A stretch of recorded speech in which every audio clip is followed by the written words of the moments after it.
Alright guys, so today's lesson is about the factors of production. We're still working in the Foundations of Economics unit. You should have your notes pulled up in Kami. Beneath this video there is an assignment that's labeled Faction of Production Notes, and it is a digital worksheet on Kami. You may need to sign into your Microsoft account when you do that to see the Kami document. If that's the case, remember that the directions are in the assignment, but your Microsoft account username is your graduation year. So for example, 24, your first name.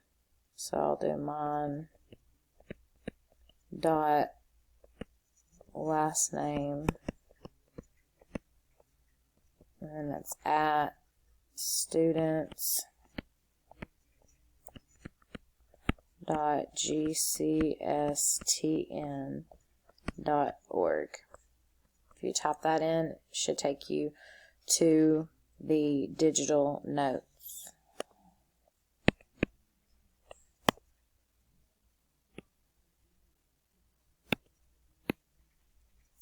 Alright, so let's get started on the notes. So you'll have to flip back and forth between tab to tab. So you're going to want to pause this video in order to type the notes in to the document, and then come back to the video and see what you need to type in next, or you can do a split screen. Alright, so the first thing is just the essential question for this lesson is, what are the factors of production and how do they help us satisfy our wants? So we're going to revisit that essential question after we've finished the notes so that we can probably answer that better. So the first thing on your notes there is a warm-up activity. So it's called the pencil activity. So on there, this is your scenario. So you're going to assume you are a business person who makes and sells pencils. You need to calculate how much it costs you to make one pencil, the cost of input and the production of it. So what you're putting into it plus making and producing the pencil. Make a list of every single material or resource that you would need to make one pencil. So when you're doing this activity, make sure that you're thinking about every single material and resource. So it's not just going to be items, it's going to be resources as well. Where are you going to produce it at? Thinking of things like that, and not just what you're going to need to actually just make the pencil, not just the materials. You should write, you're just going to do, you're not going to write, you're going to do a bulleted list and come up with as many things as you can. Pause the video to do that. Here's some of the things that you could have put onto your list. You're going to need raw materials like wood, brass, the graphite for the lead, the brass for the eraser portion. You're going to need labor. You're going to need factory workers. You're going to need to pay them. You're going to have to pay a lumberjack. You're going to have to pay someone to cut the trees down. You're going to need factory equipment. You're going to need a warehouse or a place to be able to do it at. You're going to need to be able to ship them and transport the pencils places to sell them. Maybe you're going to need a marketing team so that they can get your business out there and make it known. And you're also going to need like an accountant or some kind of bookkeeper to make sure you're on track with your finances and that everything's going the way it's supposed to. Add anything that you forgot to your list, please. Alright, so there's a space on your notes to respond to these 3 questions. Please make sure you write in complete sentences.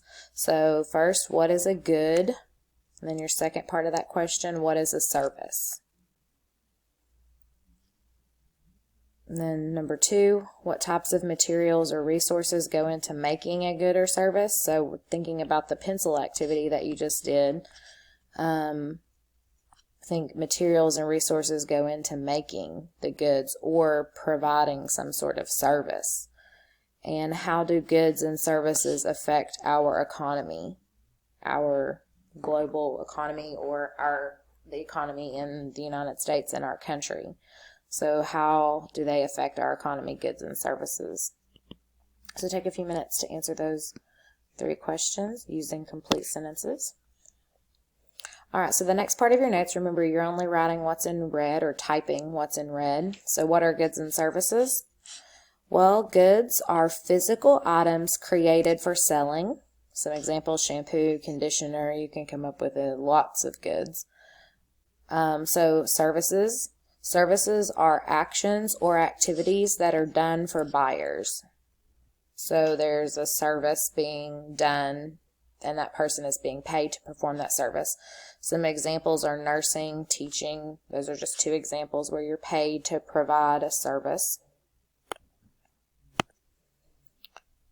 For your think about it activity, you're going to write at least 1 complete sentence here.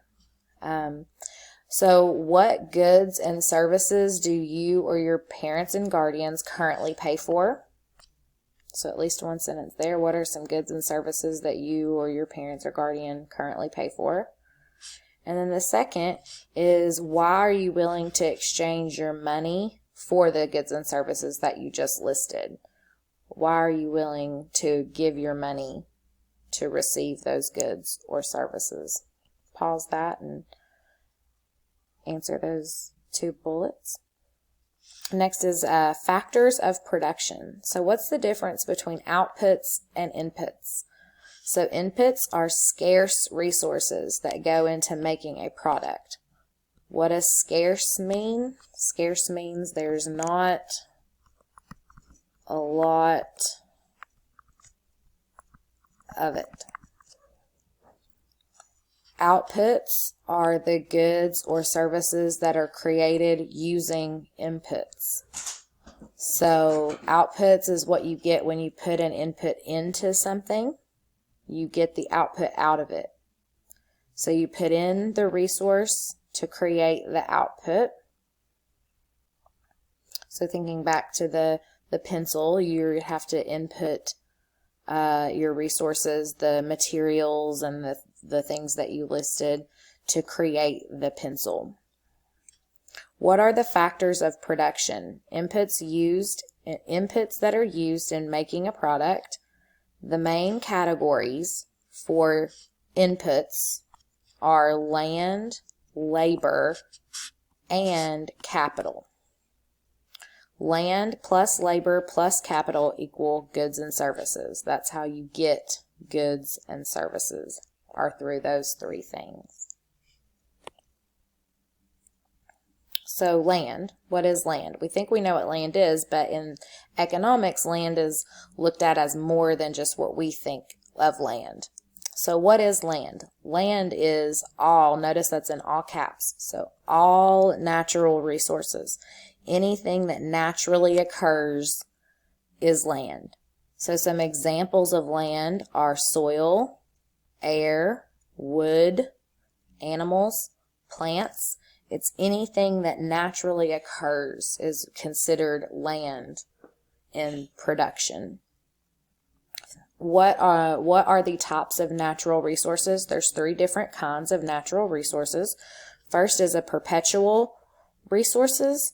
Those are resources that we are unlikely to use up, like sunlight. They'll be around forever. We're unlikely to use it up. Renewable resources are resources that, as they are used, can also be replaced, like forests and fish. So you can plant more trees, you can raise more fish, fish will naturally produce. They're renewable resources. Non-renewable resources are resources that are used and then gone completely after you've used them, like oil and coal.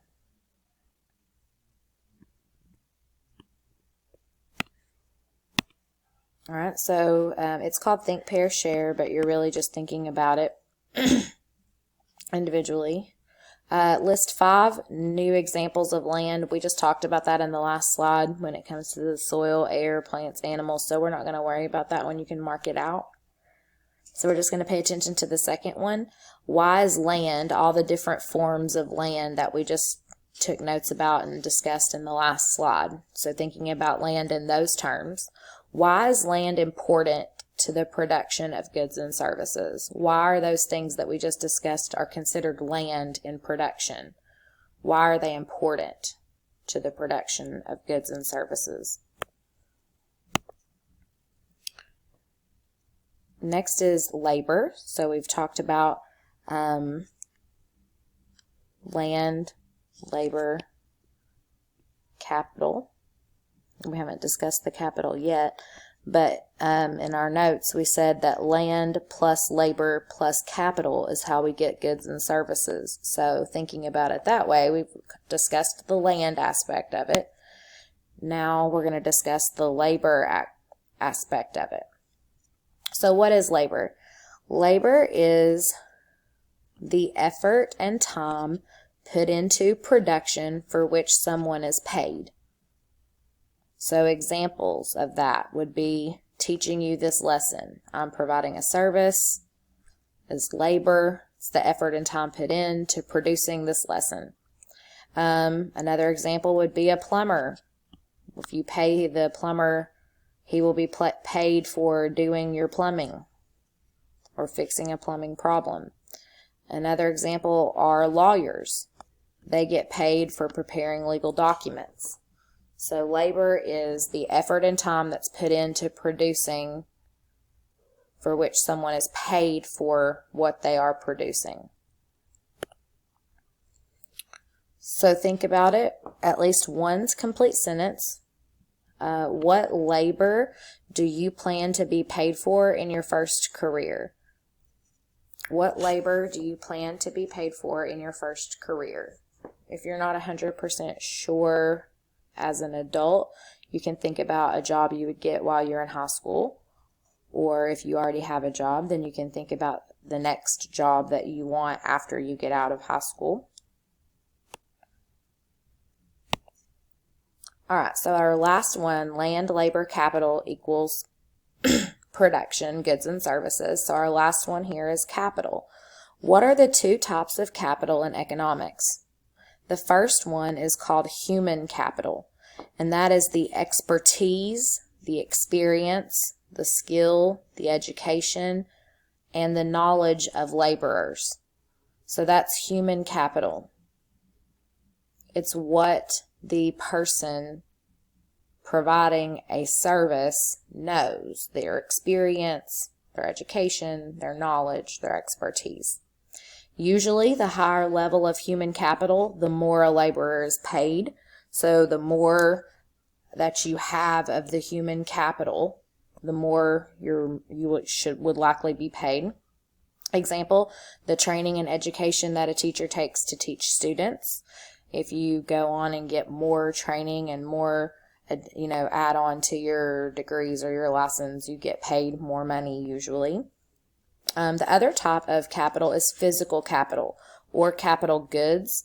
That is physical, man-made tools, machines, and resources involved in the production process. So an example is an assembly line in a factory would both be physical capital. So the assembly line would be physical capital, and the factory itself, the building, would be considered physical capital. So again, you're doing this on your own. What's the difference between labor and human capital? So if you're not sure, look back in the notes where we discussed what's labor, and we just discussed what human capital is. So you're going to write at least one complete sentence here where you're going to explain the difference between labor and human capital. And then the next bullet, what kind of human capital do you currently have or plan to have when you enter your first career? So what is your human capital? What is your experience, your knowledge, your skill, those kinds of things? So at least one complete sentence here.